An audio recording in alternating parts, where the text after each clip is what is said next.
Hey friends, welcome back to another video. So for today, I want to talk about something that's a little controversial. I want to talk about some of the most popular fragrances or new releases that I just can't seem to get behind. And I don't think that they're worth the hype or the money. So yeah, I'll probably get some hate for a lot of the fragrances I'm going to talk about. But hear me out. I think once you've finished watching this video, let's hope you agree with me. And let's get started. So these are the fragrances that I really want to love, only because of the notes that they may have that I might really want to get familiarize myself with. I want to test it out. I'm curious. And so just, the overall, I'm curious about the whole scent profile that's that these fragrances have. But unfortunately, whether the issue be longevity or performance or both, or I cannot get over how it's not pleasing to my nose, that I just can't imagine, or I just can't pull the trigger on adding them to my collection. So now, the first one I'm going to talk about is Dolce & Gabbana's new release, Capri in Love Eau de Parfum. Now this one, just the title, the name, Capri in Love, it's so romantic, and it sounds like a very good spring, summer fragrance. And I'm all for it. And so I got a little sample of it. So now the notes for this perfume is jasmine tea, apple, and longoza. So longoza is sometimes referred to as the phoenix flower. I know, it sounds so amazing, so exotic, so fierce. So the olfactory notes for this phoenix flower is ginger, lemon, and cardamom. So right away, when you think about Capri, you think about the Aegean Sea, the ocean breeze, and those lemons. It's the most famous thing from Italy is the lemons, right? And the obviously the blue waters. So that's why they have the packaging, the blue and white colors, the color scheme. So now, this is all nice and fine and dandy, but once I spray on my skin, that's where the amazement stops.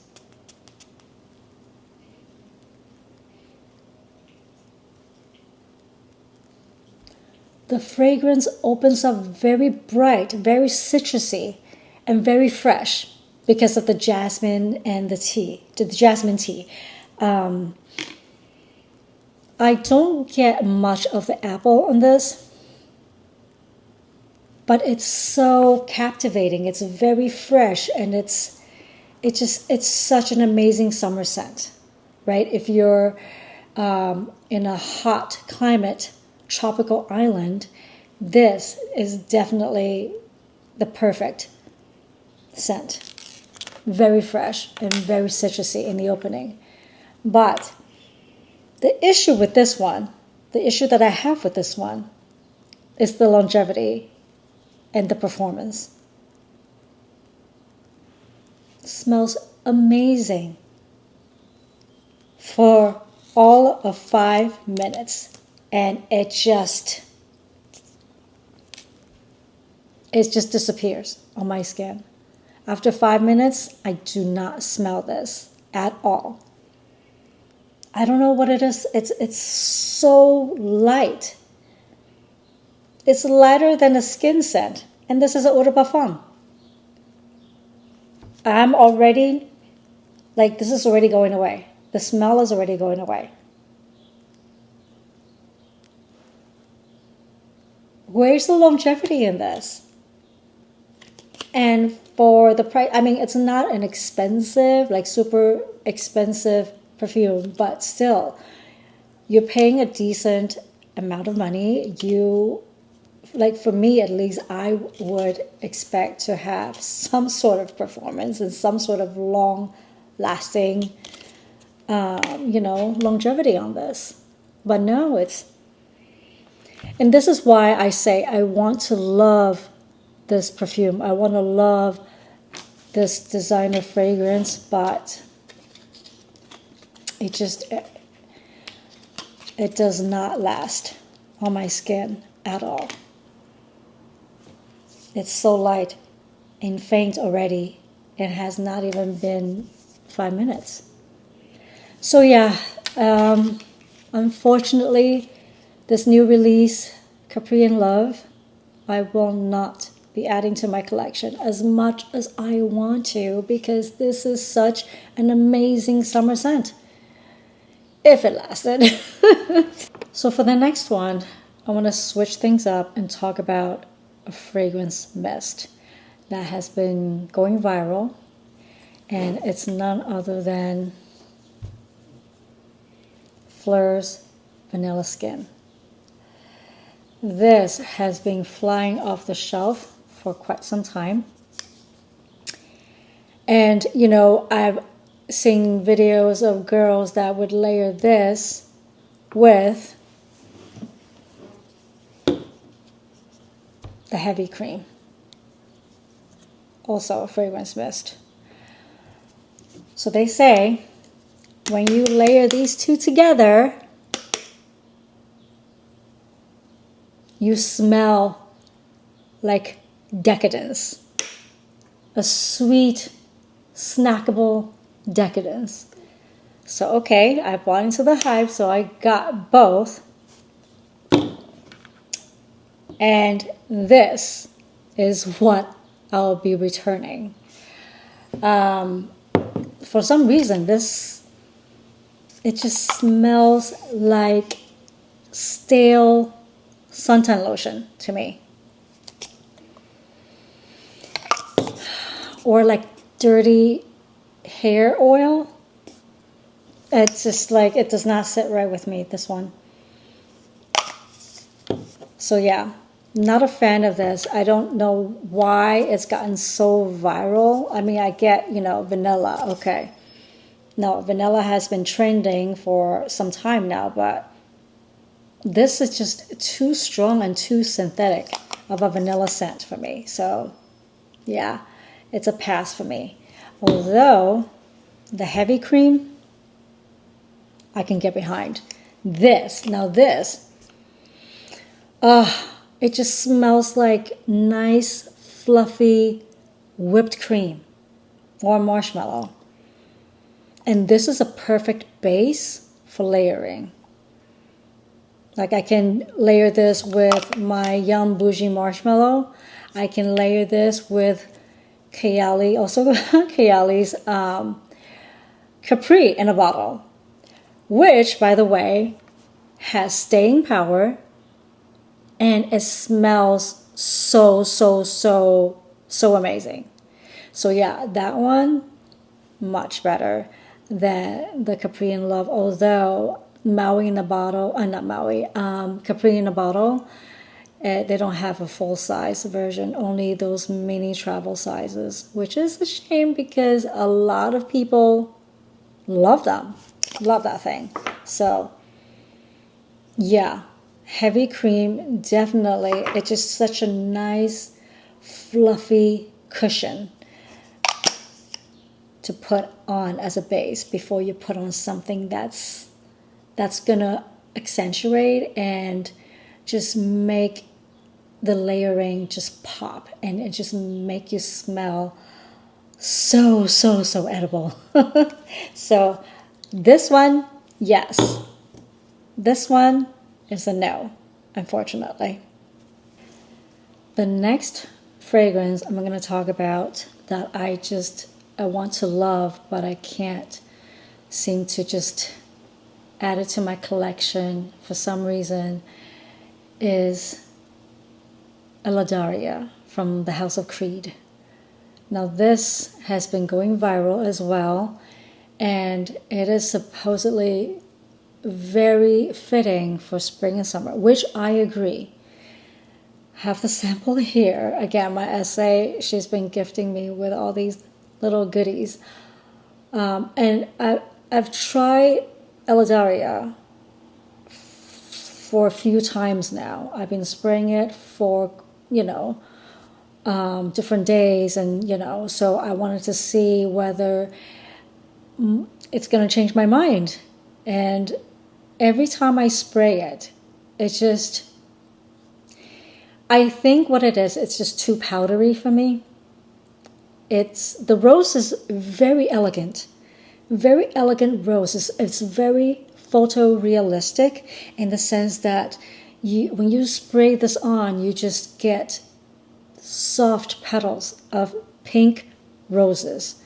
I mean, the bottle itself is very light pink in the color scheme. It's very fresh and it's feminine. It's floral. So you definitely get the rose. And it opens very citrusy. I think it's got mandarin orange blossom. So when you first spray it, you get that burst of citrus flavor. And it's very, it opens, very bright and fresh. But as it dries down, it turns into a totally different fragrance. It dries into this musky, vanillic, powdery base. And I think that's when it just starts to go downhill for me, because I am not,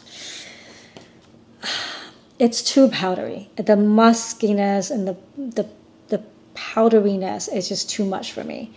So as much as I want to love this, and this is amazing when you first spray it on, it's just, you just picture spring. You're walking through a rose garden in the morning, in the early morning, when there's still dew points on, or water drops on the rose petals. It's so fresh and it's so inviting. Also, another negative for me with this fragrance is that it almost smells like a luxury 5-star hotel. I know. It sounds weird. And I mean, hey, if you want to smell like a luxury resort or a luxury hotel, by all means. And there's nothing wrong with that, because, who doesn't like to walk into a hotel that smells luxurious and expensive? And this perfume definitely conveys that. It's ultra luxury, ultra feminine, and ultra fresh. Yeah, when you go into one of those 5-star luxury hotels, like once you walk in, you can just smell, like, the one hotel, the South Beach One Miami, or the Edition, hotels, they have their own signature scent when you walk into their properties. And this perfume gives off that vibe. Like it's a signature scent worthy type of perfume, type of fragrance, but it also reminisces a hotel collection fragrance, if you will. But yeah, so now the citrus notes are dissipating and I'm starting to get the creaminess of the powder notes and the musky notes of this fragrance. It's not bad, but like I said, it's too powdery for me and it's too musky for me. So Yeah, this is going to be a pass. And I love the bottle too. It's pink. And it's such a pretty pink. So yeah. So now the last one I want to talk about is also a new release of 2025. And it is Kirky by MFK. And this has been also going viral. And I think with this one, the issue is also longevity and performance. Now, with Kirky, MFK is going on a very different direction. You know, usually his scent profile leans towards more sensual, sexy, dark scents, like obviously Baccarat Rouge and Eau Satin Mood. Yeah, those two. Very famous and very popular scents. But with this one, it's, you know, it's like the polar opposite. And it's very fruity, very youthful and playful. And so the notes for this scent is gummy candies. Actually, it opens up with raspberry and peach. In the middle, we have gummy candies and fruity notes. And on the dry down, it's white musk and vanilla. So, okay, so fruity. It's all fruity. There's no flowers in here, so it's just a very fruity fragrance. It's almost, to me, almost too juvenile for MFK to come up with this, but let's give it a spray and I'll tell you why it's not really worth the price tag.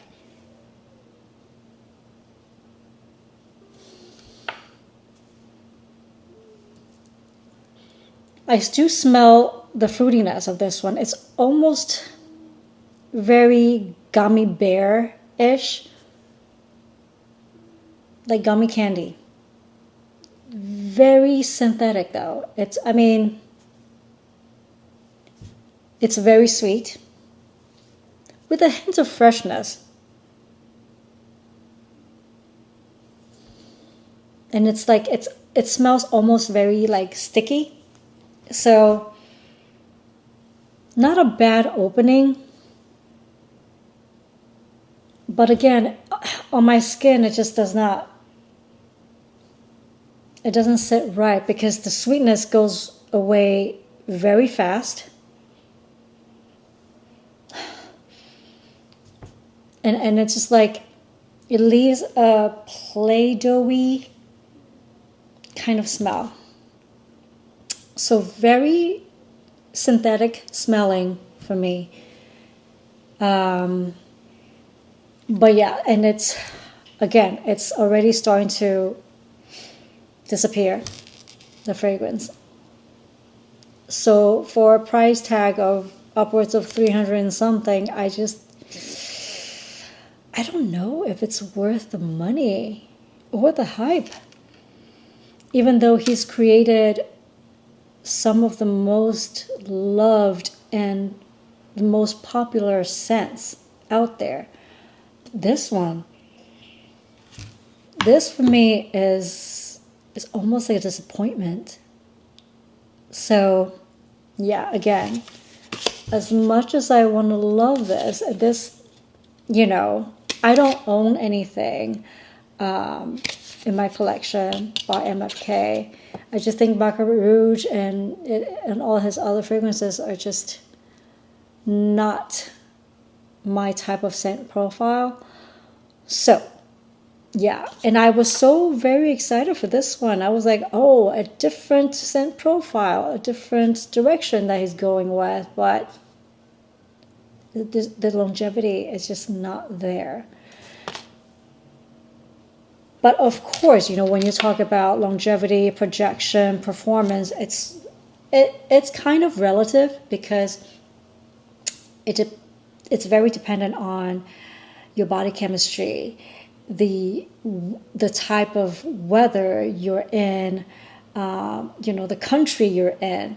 Like in Dubai, the reason why you see people in Dubai that overspray themselves with whatever perfume, it's because it's dry over there. It's nothing but dry heat. So whatever perfume you put on you, like it will disappear fairly quickly. And so that's why a lot of people in Dubai, they feel like they have to overspray, because once they go out, the heat, it just like it evaporates, right? So, but when you talk about people that are in Canada or Alaska, they may not want to overspray strong perfumes. So it all depends. But with Dolce Gabbana's Capri in Love and MFK's Kurky, they just did not perform for me. So sadly to say that I won't, that those two are, and along with all the other ones that I've talked about, it's such a shame because I really want to love them. I really want to add them to the collection, but for all the reasons that I've stated, it's a no for me. So, yeah, let me know if you've smelled any of this fragrance, or if you have them in your collection, and if you feel the same way, if you agree with me with all the longevity issues, the performance issues, and yeah, let me know your thoughts on these, and I will talk to you in the next video. Hope you guys have a good one. Take care now. Bye.